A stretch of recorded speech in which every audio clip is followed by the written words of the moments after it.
Americans choose Harris or Trump, not Gaza.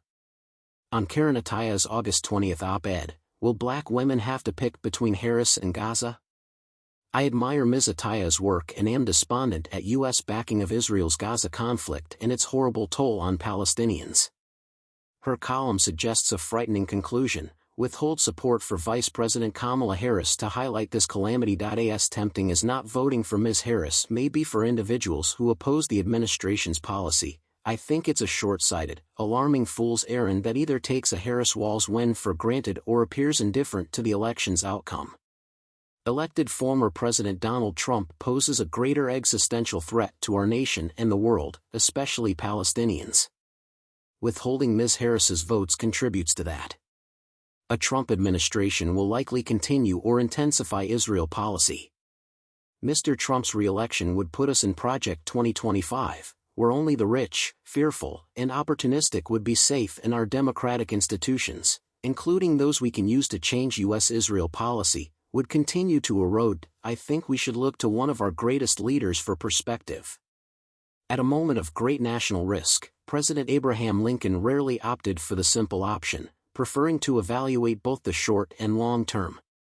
This attitude helped him solve certain intractable problems creatively. He was a superb strategist who saw ahead of the pack and avoided simple answers, but he also cared profoundly about people, opponent or friend, and his strategy paid off time and time again. At this dangerous moment, we should channel Lincoln and contemplate the domestic and foreign consequences of withholding votes for Ms. Harris. Can we care about Palestinians, protest U.S.-Israel policy, defend democratic values, and fight world order destabilization? I believe we can and must find creative solutions to even the most terrible and painful situation in Israel and Gaza, which may not be achievable if we withhold our votes from Ms. Harris. https://www.washingtonpost.com/opinions/2024/08/23/ Kamala Harris Black Feminists Gaza #, text equals I%20 believe %20 Karen %20 Ataya %E2 %80 99s %20 op %2 dead %20 suggesting %20 black %20 women %20 voters %20 face %20 a %20 binary %20 choice %20 between %20 supporting %20 vice %20 president %20 Kamala %20 Harris %E2 %80 99s %20 candidacy %20 n %20 showing %20 their %20 support %24 %20 the %20 people %20 of %20 Gaza %20 is %20 and %20 oversimplification. Many of us have been frustrated by Palestinian treatment in the West Bank, Gaza, and Israel for decades, but Hamas' October 7 attack, which killed, kidnapped, and severely injured over 1,000 Israelis and migrant workers, justified retaliation.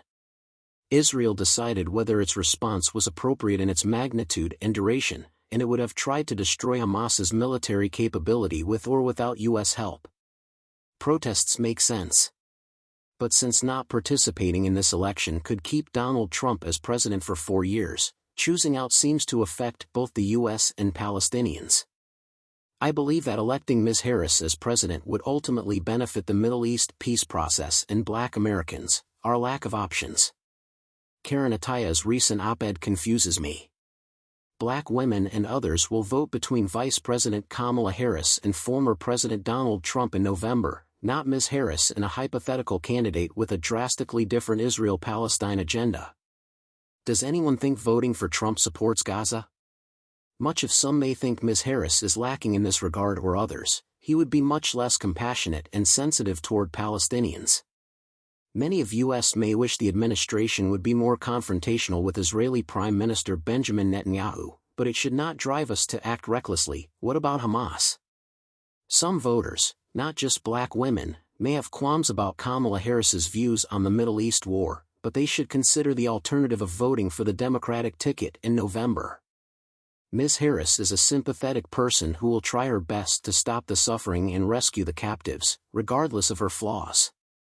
If elected, Mr. Trump will order Israeli Prime Minister Benjamin Netanyahu to do whatever he thinks is necessary to end the war quickly, with success defined only by Mr. Netanyahu and his coalition and without regard for other regional interests or the loss of life. Israel deserves blame for several actions before and after October 7.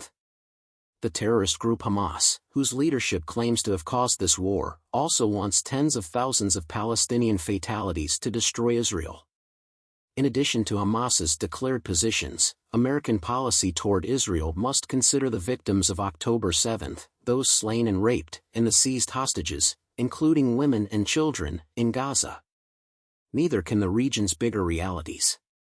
Prior to October 7, Hamas built tunnels and stocked weapons instead of creating a viable economic enclave for all Palestinians. The organization supports both the Tehran regime, which imprisons, rapes, and kills its own young women and girls for not covering their hair, and Hezbollah, a terrorist army that occupies Lebanon. But taking that aside and without justifying Israel for losing any lives, I would ask Ms. Ataya, hasn't Hamas prolonged the battle by hiding in schools, hospitals, and homes? Wouldn't the fighting cease if Yahya Sinwar climbed out of his tunnel holding a white flag? It would, but no American president can stop it.